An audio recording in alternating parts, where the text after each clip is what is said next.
جمادی الثانی کا مہینہ چل رہا ہے اور اس مہینے کے اندر سیدنا ابو بکر صدیق رضی اللہ تعالی عنہ کا یوم وصال ہے۔ اس مہینے کی 22 تاریخ کو افضل البشر بعد الانبیاء سیدنا صدیق اکبر رضی اللہ تعالی عنہ اس دنیا سے تشریف لے گئے۔ اسی مناسبت سے کچھ معروضات پیش کرنی ہے۔ رسول اللہ صلی اللہ علیہ وسلم جب مکہ کی سرزمین پر مبعوث کیے گئے تو اس وقت مختلف اطراف سے، مختلف قبائل سے، مختلف علاقوں سے، مختلف لوگوں سے آپ صلی اللہ علیہ وسلم کی مخالفت کی گئی، آپ کے بارے میں نازیبہ الفاظ استعمال کیے گئے، توہین آمیز جملوں کا تبادلہ کیا گیا اور آپ صلی اللہ علیہ وسلم کی مخالفت کا، آپ کے اس مشن اور نظریے اور کاز کو ختم کرنے کا عزم کر لیا تھا۔ اسی اثناء میں کچھ لوگ جو رسول اللہ صلی اللہ علیہ وسلم کے ساتھ شریک ہوئے، بات کے طور پر، فدایان کے طور پر دنیا صحابہ کرام رضوان اللہ تعالی علیہم اجمعین کے نام سے جانتی ہے۔ صحابہ کرام وہ عظیم شخصیات ہیں، عظیم ہستیاں ہیں کہ جنہوں نے سب کچھ رسول اللہ صلی اللہ علیہ وسلم پر نچھاور کر دیا، جنہوں نے سب کچھ آپ کی ذات بابرکات پر قربان کر لیا، جنہوں نے بغیر کسی رشتے کے، بغیر کسی تعلق کے، بغیر کسی غرض کے آپ صلی اللہ علیہ وسلم کے مشن کو قبول کیا، اس پہ عمل کیا اور پھر عمل کر کے دنیا والوں کو بتا دیا کہ جب انسان کسی کی بات کو مان کر چلتا ہے تو اللہ تعالیٰ کتنی مدد اور نصرت فرماتے ہیں۔ اور اسی محبوب ترین جماعت صحابہ کرام میں سے سب سے پہلے سیدنا ابو بکر صدیق رضی اللہ تعالیٰ عنہ اسلام قبول فرماتے ہیں اور یہ سب سے پہلے مسلمانوں میں شامل ہو گیا۔ ابتدا ہی میں اسلام کی دولت سے مالا مال ہونے والے سیدنا ابو بکر صدیق کا نام عبداللہ ہے اور آپ کے والد محترم کا نام قحافہ عثمان بن عامر ہے اور ابو بکر آپ کی کنیت ہے۔ ساتویں پشت میں آپ صلی اللہ علیہ وسلم کے ساتھ جا کر ملتے ہیں اور آپ کے ساتھ اسلام سے پہلے سے تعلق تھا، اسلام قبول کیا ہی نہیں مگر آپ صلی اللہ علیہ وسلم کے ساتھ رقابت، محبت اور تعلق پہلے سے موجود تھا۔ رسول اللہ صلی اللہ علیہ وسلم خود ارشاد فرماتے ہیں کہ میں نے جب بھی کسی کے سامنے اپنا نظریہ اور توحید کی دعوت پہنچائی، ان کو پیغام دیا، کوئی ایسا شخص نہیں جس نے کچھ نہ کچھ تعامل نہ کیا ہو، کچھ نہ کچھ بات، کچھ نہ کچھ بہانہ، کچھ نہ کچھ وقت نہ مانگا ہو سوائے ابو بکر کے، سوائے ابو بکر کے۔ ابو بکر نے بغیر سوچے، بغیر وقت لیے، بغیر کچھ کہے فوراً کلمہ طیبہ لا الہ الا اللہ محمد رسول اللہ پڑھ لیا اور گواہی دے دی کہ اشہد ان لا الہ الا اللہ واشہد انک محمد عبدہ ورسولہ۔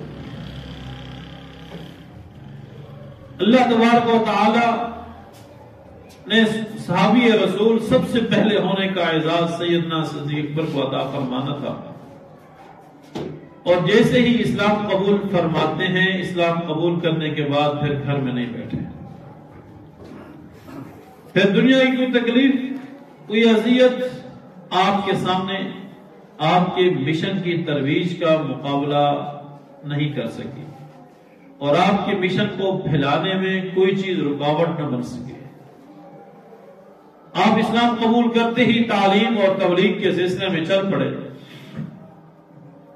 اور پھر گھر کی طرف مڑ کر نہ دیکھا۔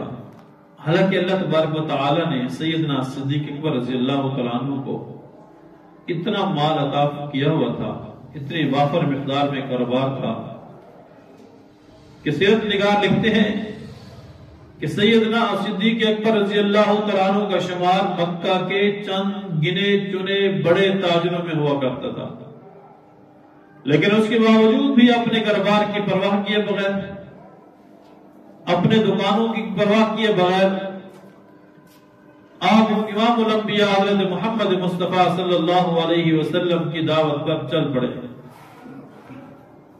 اور سب سے پہلے کھلم کھلا تبلیغ کرنے والے سیدنا صدیق اکبر رضی اللہ تعالیٰ عنہ۔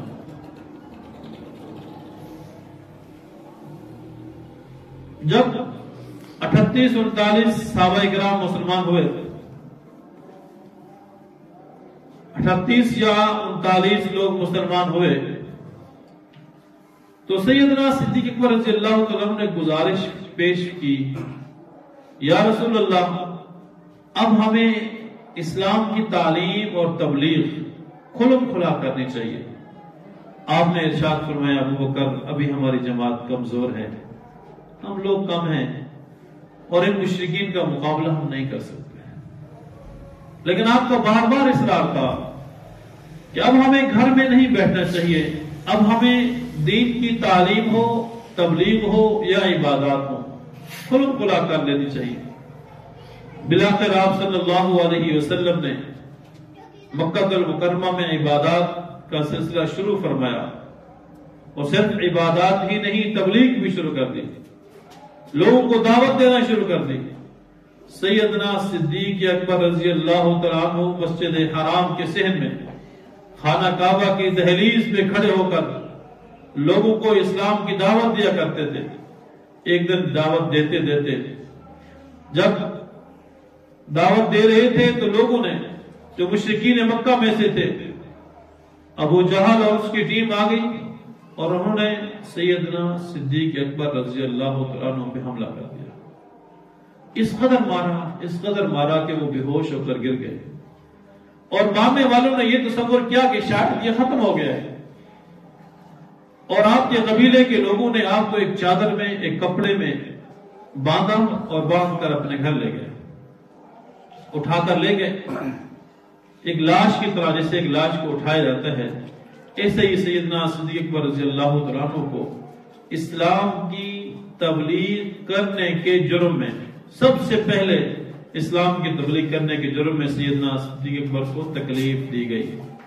آج اگر ہمیں تکلیف پہنچتی ہے تو یہ سنت صدیقی ہے۔ معلوم ہوا کہ اسلام کی تبلیغ صحیح معنوں میں اگر ہم کریں گے تو ہمیں دشمنی کا بھی سامنا کرنا ہوگا، مخالفت کا بھی سامنا کرنا ہوگا، اور ذہنی جسمانی اذیتوں کا بھی سامنا کرنا پڑے گا۔ معلوم ہوا کہ ہر دور کے اندر جو شخص بھی اسلام کی تبلیغ اور تعلیم اور دعوت کھلم کھلا دے گا، اسے تکلیف اٹھانی پڑے گی، اور یہ تکلیف اٹھا کر صبر کرنا سنت صدیقی ہے، طریقہ صدیقی ہے، طرز زندگی صدیقی ہے۔ تو سیدنا صدیق اکبر کے خاندان والوں نے مارنے والوں کو کہا اگر ابو بکر فوت ہو گیا تو پھر ہم تم سے قصاص لیں گے، تم جنگ کے لیے تیار ہو جاؤ۔ سارا دن بے ہوش پڑے رہے، پوری برادری خاندان والے ساتھ بیٹھے، ہوش میں آنے کا نام تک نہیں لیتے۔ والدہ محترمہ بھی ساتھ بیٹھی، گھر کے دوسرے افراد بھی، عزیز و اقارب رشتہ دار بھی۔ لیکن جب وقت بڑھتا گیا تو قبیلے والوں نے آپ کو اپنی والدہ کے سپرد کیا اور کہا ان کا خیال بھی کرنا، اس کو کچھ کھلانا پلانا بھی صحیح، ہم جا رہے ہیں۔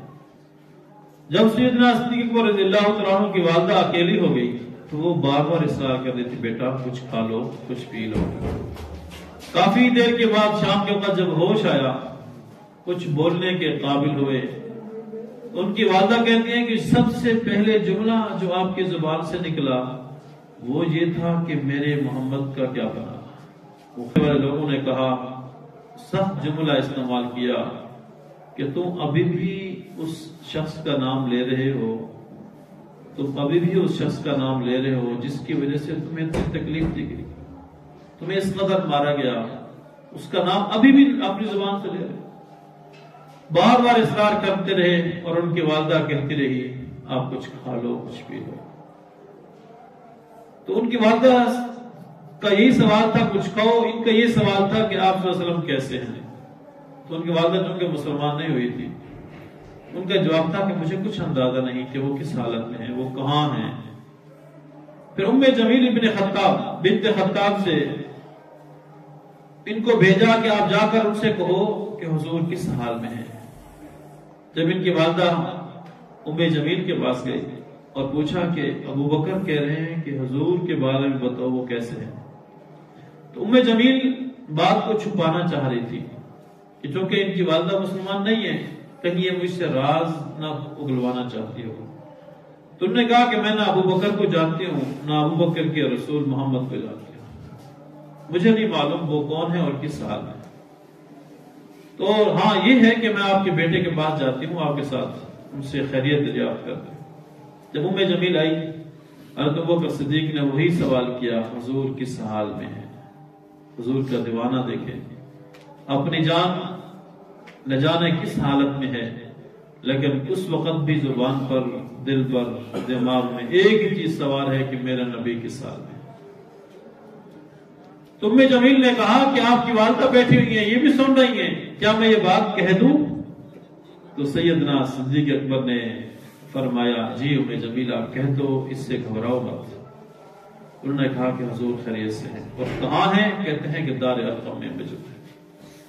سیرت نگار لکھتے ہیں سیدنا صدیق اکبر جنبش کے اندر طاقت میں جلدی میں اٹھے کہ میں اپنے نبی کے پاس جاؤں، ان کی حالت دیکھوں، لیکن ان سے اٹھا نہ گیا، اٹھے اور گر پڑے، اور کہتے ہیں کہ ام جمیل اور آپ کی والدہ محترمہ نے آپ کو سہارا دیا۔ ان دو عورتوں کے سہارے آپ چل کر دار ارقم پہنچے۔ دار ارقم پہنچنے کے بعد آپ صلی اللہ علیہ وسلم نے جیسے ہی دیکھا آپ کھڑے ہو گئے، آپ جھوم پڑے، صحابہ کرام سارے کے سارے آپ کے استقبال کے لیے کھڑے ہوئے، عزت افضائی فرمائی، محبتوں سے، سلامتی سے، دعاؤں سے نوازا اور اپنے گلے سے لگایا، اور آپ صلی اللہ علیہ وسلم آپ دیدہ ہو گئے۔ تو رسول اللہ صلی اللہ علیہ وسلم نے بھی آپ سے پیار کیا، صحابہ کرام نے بھی گلے لگایا، بوسے دیے منہ پہ، ماتھے پہ، اور آپ نے پوچھا کہ ابوبکر کس حال میں ہو؟ فرمایا حضور اب میں بالکل ٹھیک ہوں۔ آپ سے ملاقات ہو گئی، محبوب کا دیدار ہو گیا، مرض ختم ہو گیا، تکلیف دور ہو گئی، مشقت ختم ہو گئی، وہاں سے واپس آئے، کچھ کھایا، کچھ پیا، اور یوں رسول اللہ صلی اللہ علیہ وسلم کے لیے سب سے پہلے مار کھانے والے سیدنا صدیق اکبر رضی اللہ عنہ اور حضرت عثمان بن عفان رضی اللہ عنہ جیسے جلیل القدر صحابہ کرام سمیت متعدد لوگوں کو سیدنا صدیق اکبر نے اسلام کی دولت سے معلوم کیا۔ ان کی دعوت پر وہ اسلام قبول فرماتے ہیں۔ ہجرت حبشہ، پہلی ہجرت جسے بولتے ہیں، تو 590 کے اندر آپ مکہ سے چل پڑے۔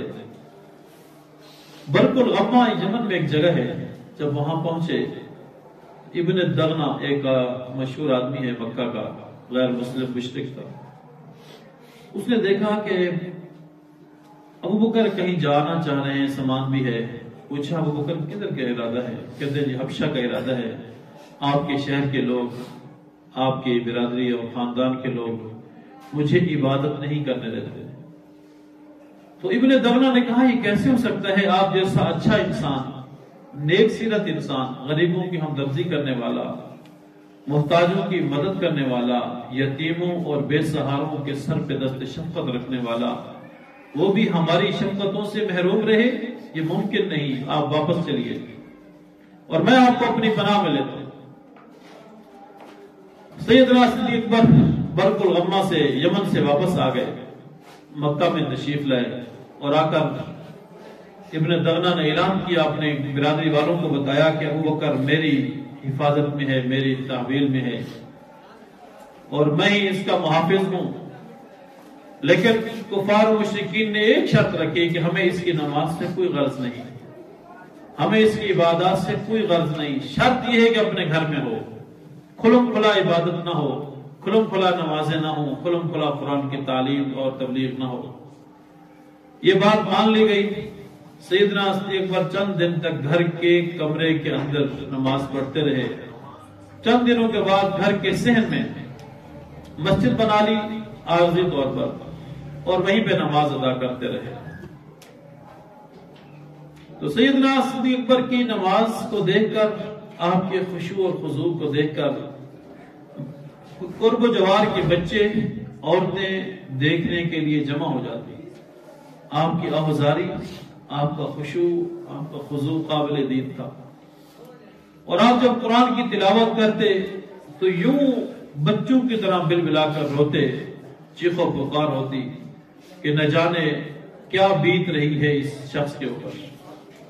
اللہ تعالیٰ کی کرامات کو، عجائبات کو، اللہ تعالیٰ کی نشانیوں کو، اللہ تعالیٰ کے عذاب کو، اللہ تعالیٰ کی خوشخبریوں کو مختلف احوال سن کر، پڑھ کر، دیکھ کر، تلاوت کر کے ایک روب کی کیفیت طاری ہو جاتی دل و دماغ کے اوپر۔ اور جب خاندان والے، قرب و جوار والے، اہل محلہ اس کو دیکھتے تو متاثر ہوتے، اپنے گھر میں یہ تذکرہ کرتے کہ ابو بکر اس انداز میں عبادت کرتے ہیں۔ کفار و مشرکین بڑے پریشان ہوئے، آ کر ابن دغنہ سے کہا یہ تم نے کیا کر دیا؟ ابو بکر نے اپنے گھر کی دہلیز پہ مسجد بنا لی، وہ عبادت کرتا ہے، ہمارے بچے، ہماری عورتیں، ہمارے محلے والے اس سے متاثر ہو کر ہمارے دین کو چھوڑنے کے لیے تیار ہیں۔ ابن دغنہ نے کہا میں جا کر کہتا ہوں ابو بکر سے کہ اپنے اس معاہدے پہ واپس لوٹ آؤ۔ ابن دغنہ آئے، آ کر کہا ابو بکر آپ کو یاد ہے برق الغمہ میں میری اور آپ سے کیا بات ہوئی تھی؟ میں نے آپ سے کہا تھا کہ اپنے گھر میں بیٹھ کر عبادت کرو، نماز پڑھو، تلاوت کرو، جو کچھ بھی کرو، اہل محلہ آپ کی تلاوت نہ سن سکیں۔